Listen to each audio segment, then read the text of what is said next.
Good evening and welcome to Transformation of a Nation. I am Dr. Rhonda Travitt, and today I'm super excited to have none other than Prosecutor of the Ahmaud Arbery case, Miss Joyette Holmes. Joyette was sworn into District Attorney of Cobb's Judicial Circuit in 2019. She has been both a prosecutor and defense attorney in Cobb. Most recently, she served for 4 years as Chief Magistrate of Cobb County. Holmes is a native of Valdosta, graduated from Valdosta High and the University of Georgia, where she earned dual degrees in psychology and criminal justice. She earned her law degree at the University of Baltimore Law in Maryland. Ladies and gentlemen, Chief Prosecutor Judge Joyette Holmes. Welcome. Good evening. Thank you so much for having me. How are you? I am fine. Thank you so much for being with us today. Well, it's my pleasure, my honor. How have you been doing in the pandemic? How have you weathered this, you and your family? You know, we've done well. It's definitely been different. It's brought along different challenges in the home and certainly in the office and otherwise, but we've managed it well. I truly have no complaints. We've been healthy and blessed. Amen. Amen. Well, I'm going to get into it. We got people coming on, and I have so many questions that I received in my inbox. You're the most popular person yet. So I don't know about that. So we're going to start with the first one. Thank everybody for tuning in as well. When you first saw the Ahmaud Arbery case being discussed on the news, not knowing what your professional connection would be to it, what was your initial impression to that video? You know, I think much like others who watched it, you could immediately see that it was wrong. It was saddening. You couldn't imagine a family that was going to have to endure, you know, not just having a family member that has been killed, but in that manner. So I think much like everybody else, I felt that sorrow, that anger that most people felt. Okay. Now, fast forward, and you get the call to serve as special prosecutor in the case. Did your feelings change, and did you have any personal reservations about handling this case? Because several people accused themselves of it. So what was it about it?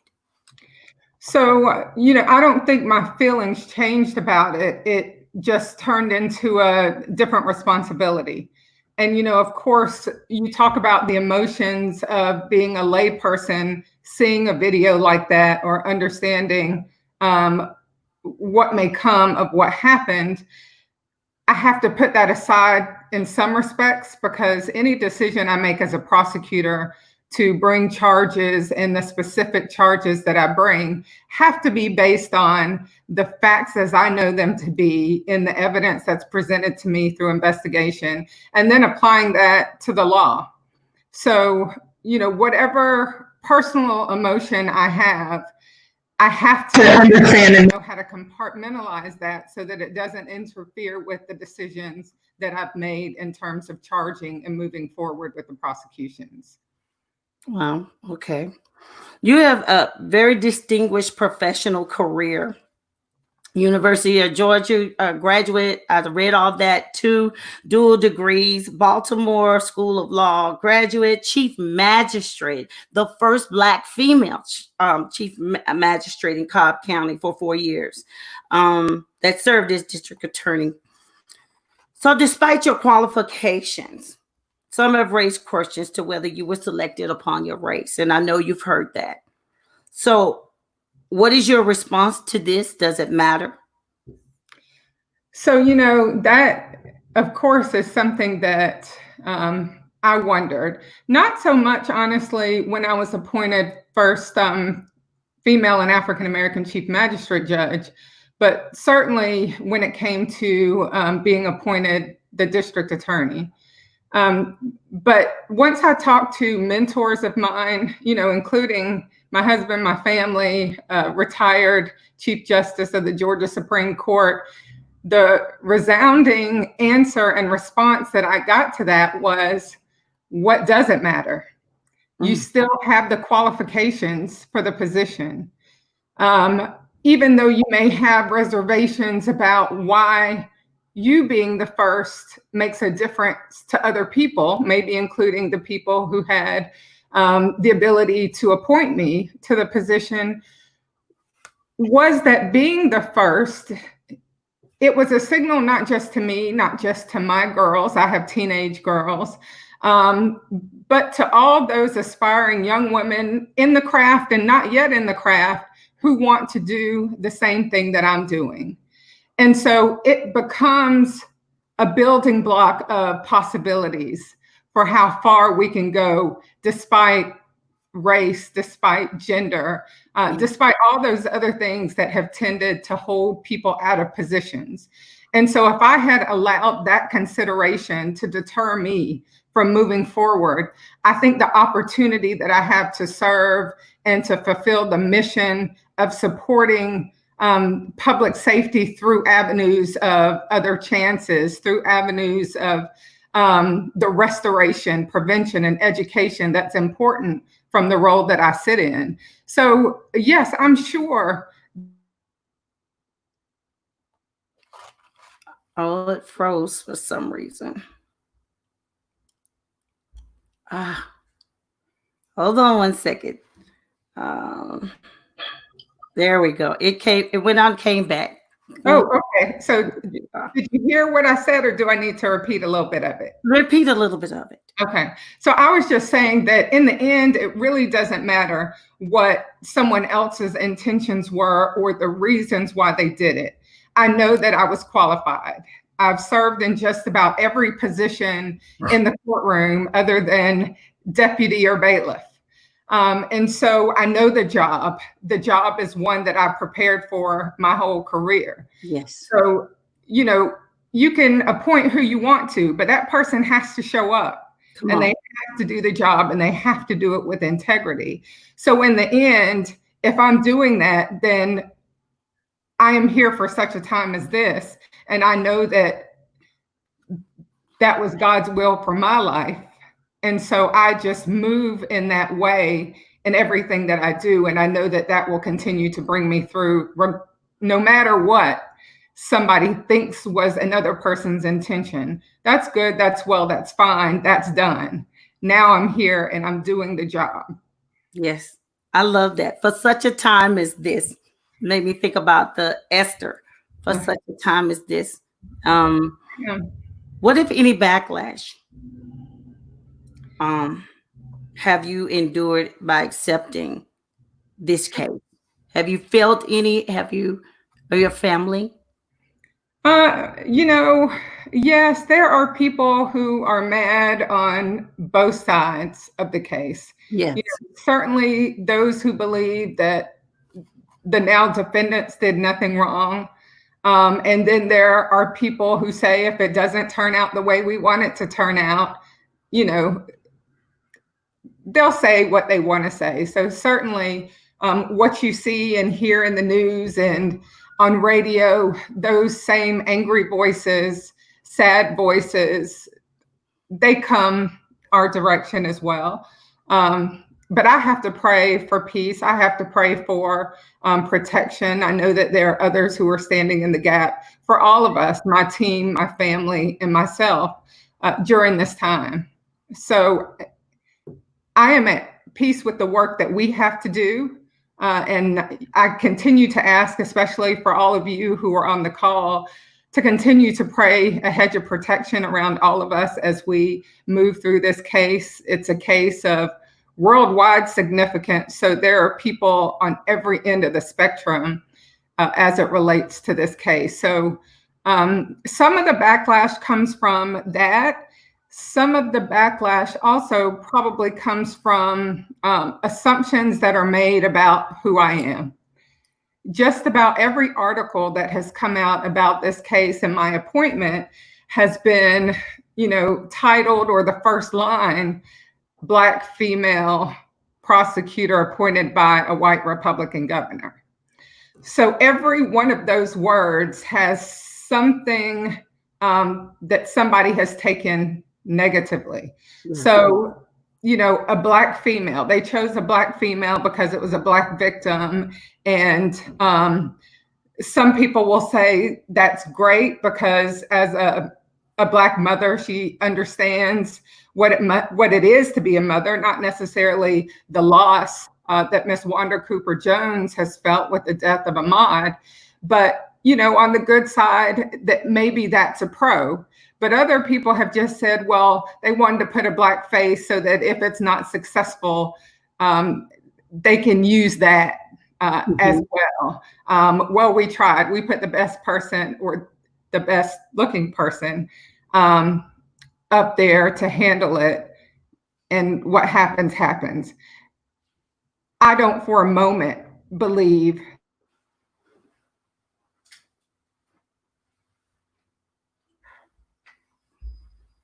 y'all know this is a good interview every time. This never happens. Come on. Talking. There we go. Okay. So I don't think for a second that the appointment to me in the Cobb Judicial Circuit to handle this case had anything to do with that. I am fortunate that through the roles I have served in, including state office as the vice president of the Magistrate Court Council and being on the statewide Judicial Council, that my reputation has been such that I could be entrusted with a case of this magnitude.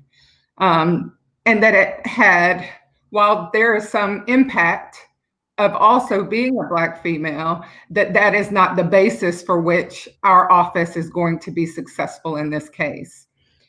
Taking me out of the equation, I have a number of attorneys and staff in the office who are very accustomed to trying a high profile in cases of national significance.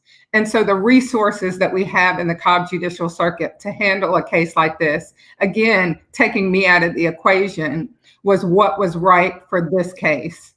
And so the negative connotations, the backlash that I have received from the Black female perspective are unjustified. So the next part of that sentence is Republican and appointed by a Republican governor.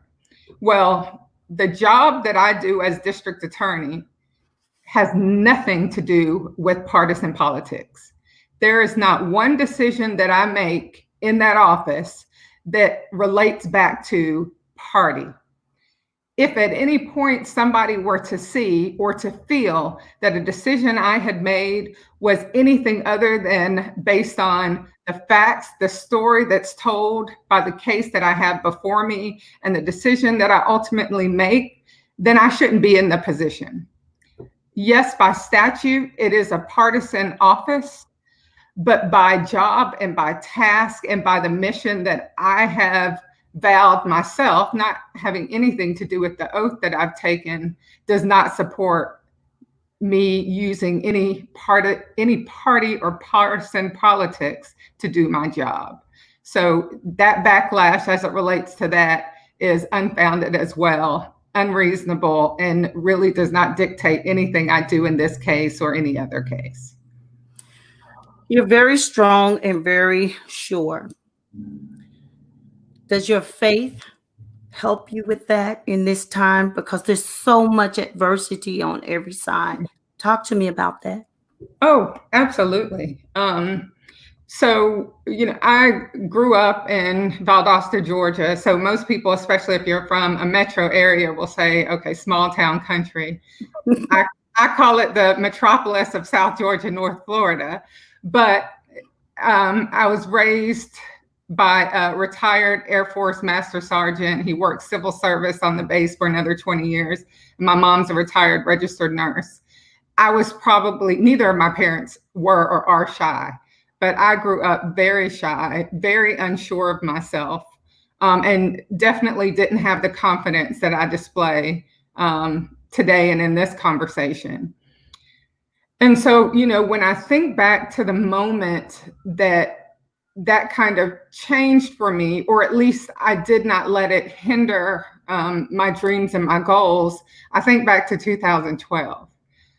In February of 2012, I again dedicated my life to my Lord and Savior, and was baptized again.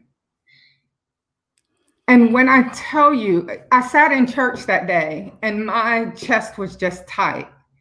It was so tight. And I had no idea what was going on. It was just a feeling that I hadn't felt before. My father-in-law is the pastor of our church, and he was, oh my gosh, the scripture just escapes me, but it's about our strength faileth because of our iniquities. And I was just, at some point, I just had to rise and say, I'm ready to again give my life over to Christ. And my chest opened up. It was released. It wasn't tight anymore. 2 weeks later, there was a state court judicial race that was going on. Now, there's no way in the world that I would go in front of people and talk about myself and who I was and why I needed to be in this position. But there was something in me at that moment when the opportunity presented itself that said, you know what? Your will be done. I've had a dream to be a judge for the longest time. And how can I do that if I'm not willing to step out on faith and to trust that I wouldn't be led astray in opportunity, led astray in the desire to work to fulfill a mission? And so I stepped out there, decided I was going to run for that judicial seat. I was one of 4 candidates. And at the end of that race, my naive, unsure, not as confident self stepped out there confidently and did what I had to do and finished not first, not second, not third, but 4th in that race. But when I tell you that was the biggest win for me ever, because had I not stepped out of that scared, shy, unsure, confident girl at that moment that the Lord told me, you've got this, this is yours, go get it. That it was the best experience to get to know my county, to get to know the community that I'm saying that I want to serve without knowing who the people are that I'd be serving. And I just leaned on that faith and kept pushing, went to be an assistant DA in the district attorney's office, and then got that call to serve as chief magistrate judge. And, we know the story from there.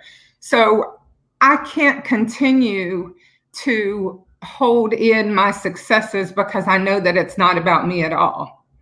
I know that it's all about the faith. I know, but for his grace, that I wouldn't be here. So I'm not hesitant on telling people how proud I am to serve my Lord and Savior, that I'm blessed, that I know that all things work together for the good of those who are called according to his purpose.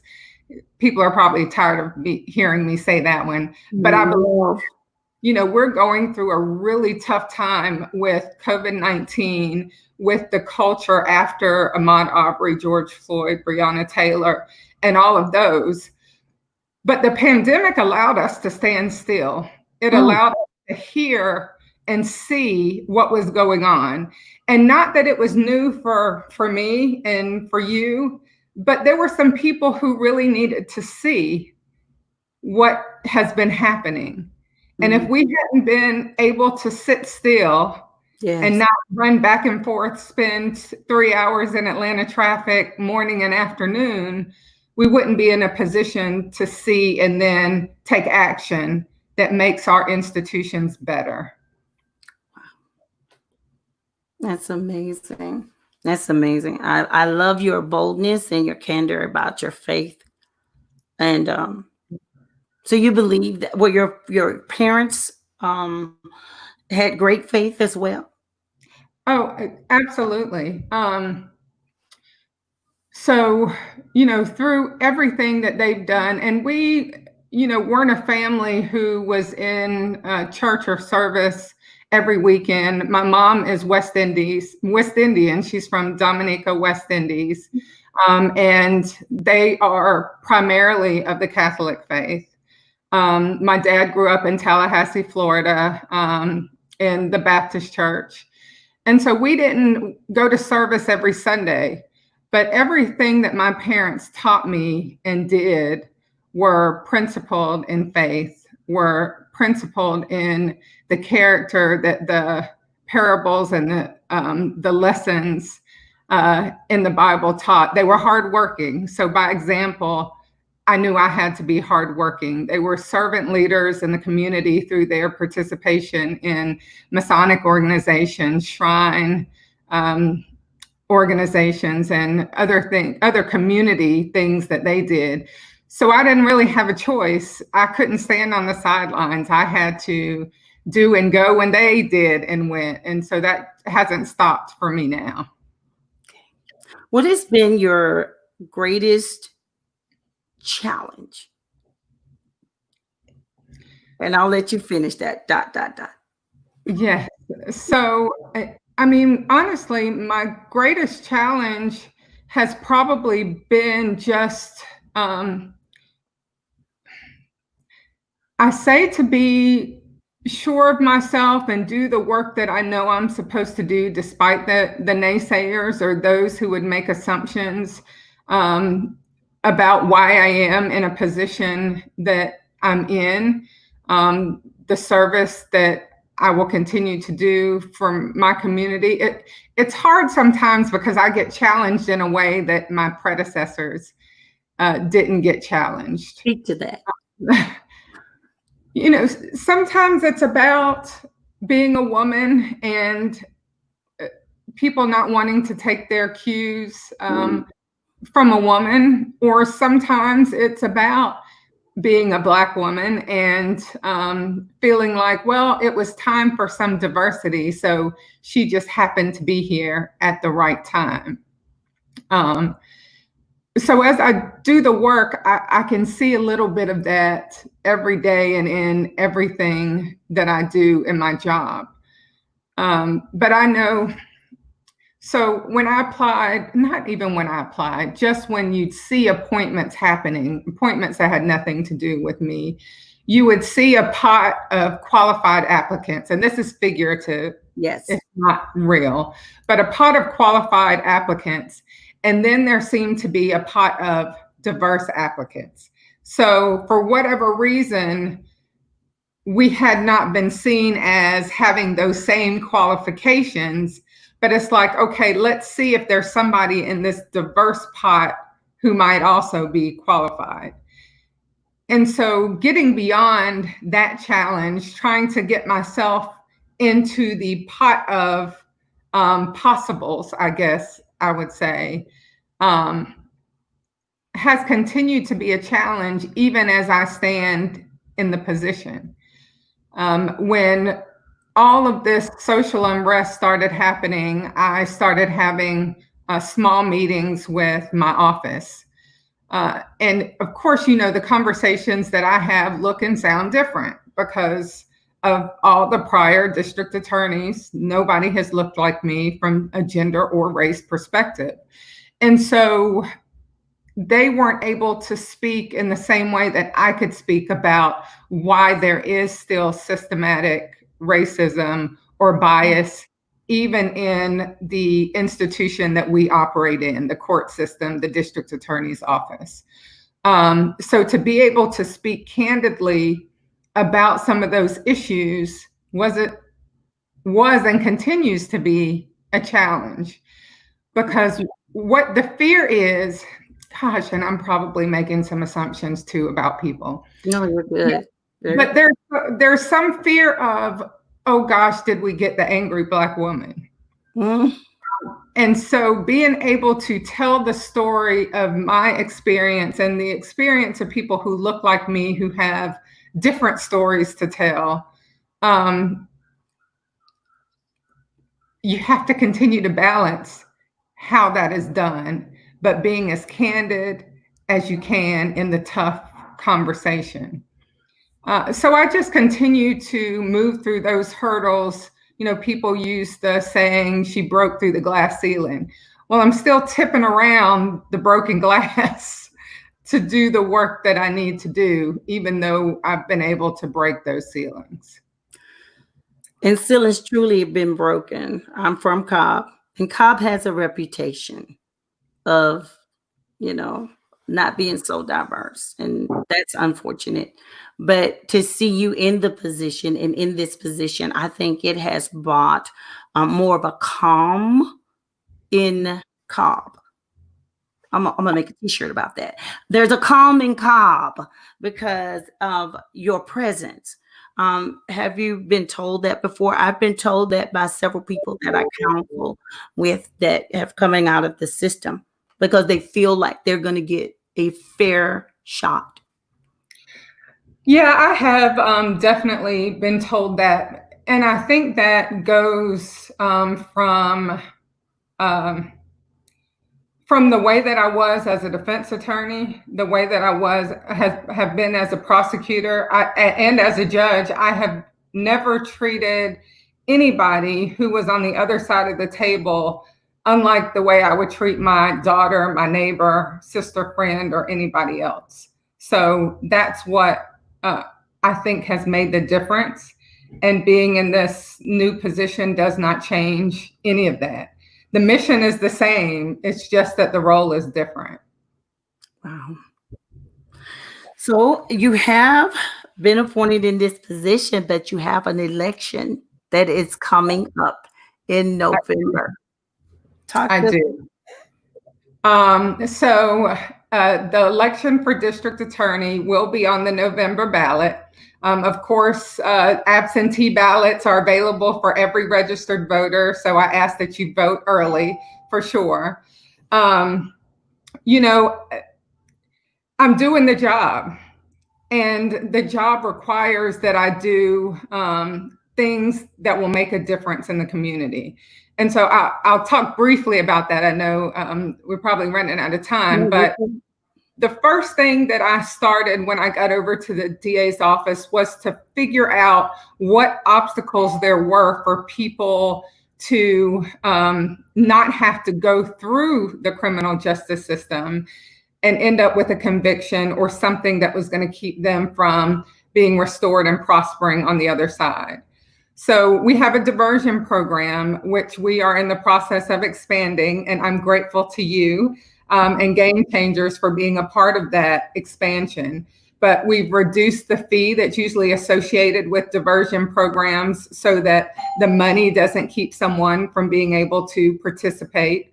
I have an umbrella project, which I started in September, which is Project Restore 360.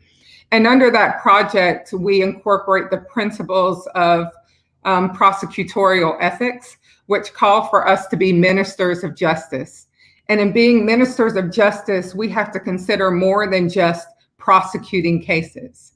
We have to make sure that we are on all sides, taking a 360-degree approach to prosecution and work on the side of prevention, education, and restoration when there does have to be some movement through the criminal justice system.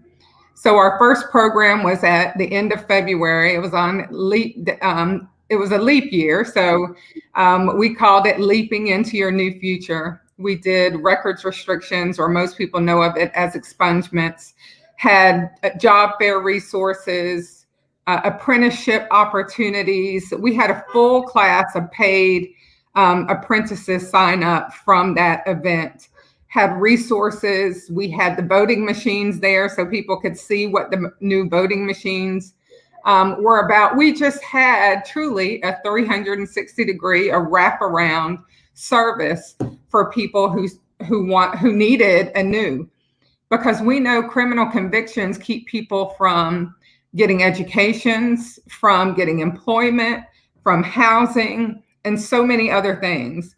And that shouldn't be the end result, even of the criminal justice system. Now, I'm all about public safety. I'm all about accountability. This is not a suggestion that in my tenure that I'm not going to continue to keep the citizens of Cobb County and beyond safe. Because if there's anybody watching who's been a victim of a crime, I know you don't want to be a victim of a crime again. But not everybody who comes through the system is someone who can't be restored, is someone that shouldn't be given another chance. So we're working as many opportunities as we can to provide that while still keeping public safety a priority. So I do ask for each and every one of your support. For those Cobb County residents, of course, I want you to vote and vote for Joyette Holmes. If you need a yard sign, you can go to the info page on my website at joyetteholmes.com and sign up. And for those of you outside of Cobb, you can support too by calling your friends and family that you know can vote here, or either contributing to the campaign, because I'm not going to have the opportunity to talk to everybody who's registered in Cobb, but would certainly love to be able to do that by mailers or digital media. So I thank you for that support, for the opportunity to share that I am on the ballot in November. And again, that's joyetteholmes.com. You can either sign up on the info page or contribute directly from there. Amen.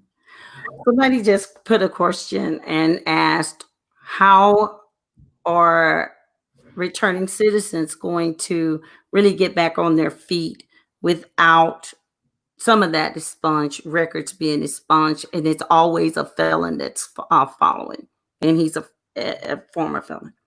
Right. So the records restriction law does not provide for a lot of cases to be removed from your record. So the records restriction law, and it was expungements prior to Governor Deal's criminal justice reform that he did when he was in office. But records restriction speaks to what it really is. Most people thought if you got an expungement that it was just completely gone, nobody could see it. And that's not what happens. The criminal justice system is always going to be able to see it. But if you pled under a first offender sentence, a conditional discharge sentence, you went through a diversion program or an accountability court that allowed you not to be adjudicated guilty, then you could get that restricted from your record. So if there was a private employer, you were applying for student loans or housing, they would not be able to see that conviction if you went through records restriction. And we took it even a step further because, you know, some companies go and look at the clerk's office for the records and it would still show up there. So we asked the judges to sign a sealing order to seal even that portion of it. Wow. But for those who still could not mean themselves of those opportunities, we made sure to have employers there who knew the circumstance, but who understood that that does not make a bad employee, that they had an obstacle in their way, and that they could hopefully help them get over that obstacle through meaningful employment. So Tip Top Poultry in Marietta, they're one of those organizations that do wonders for returning citizens in terms of employment. And Phil Stroud of Tip Top is working through a program that I'm on board with, a number of people through the sheriff's office, the courts, Kit Cummings, who does some motivational things, and I can't think of the name of his group.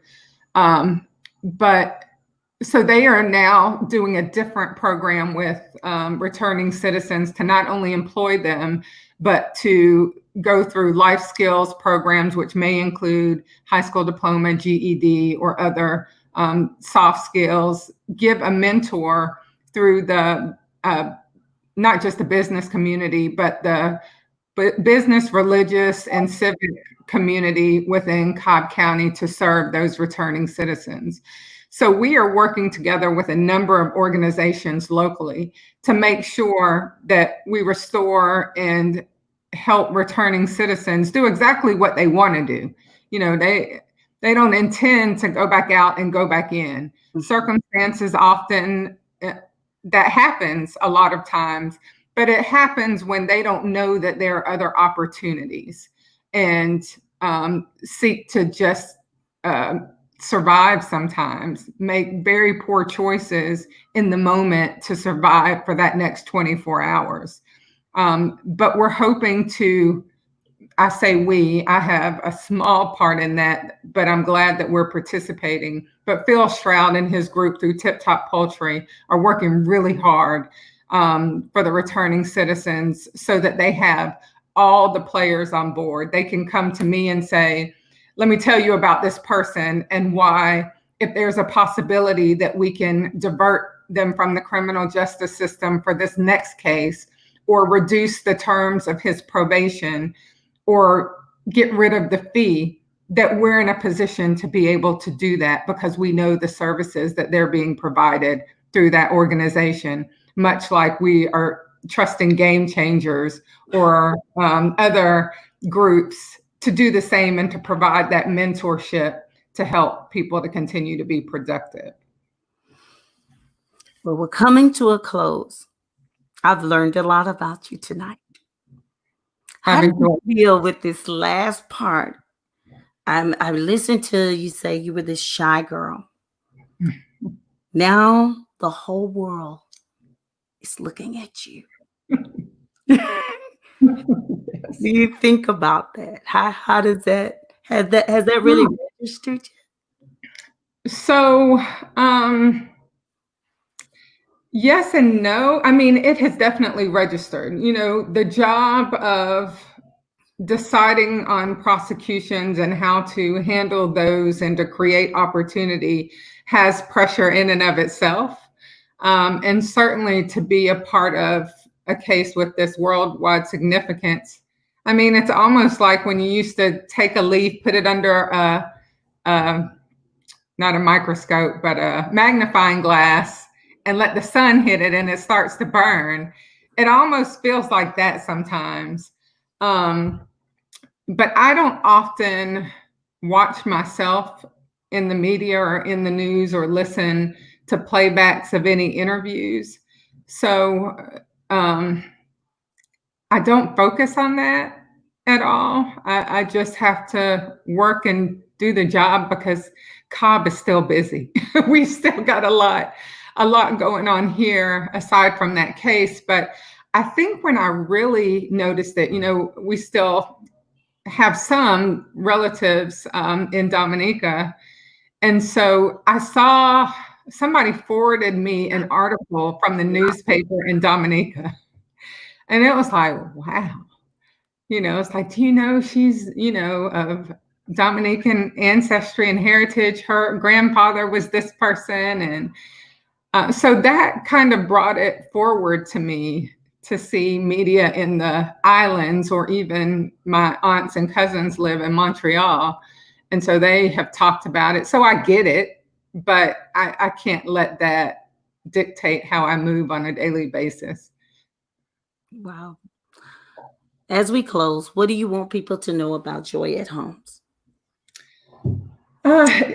Just that I'm a regular woman with a mission to serve, a mission to serve and make sure that the county and community that I'm in can benefit from some restorative options.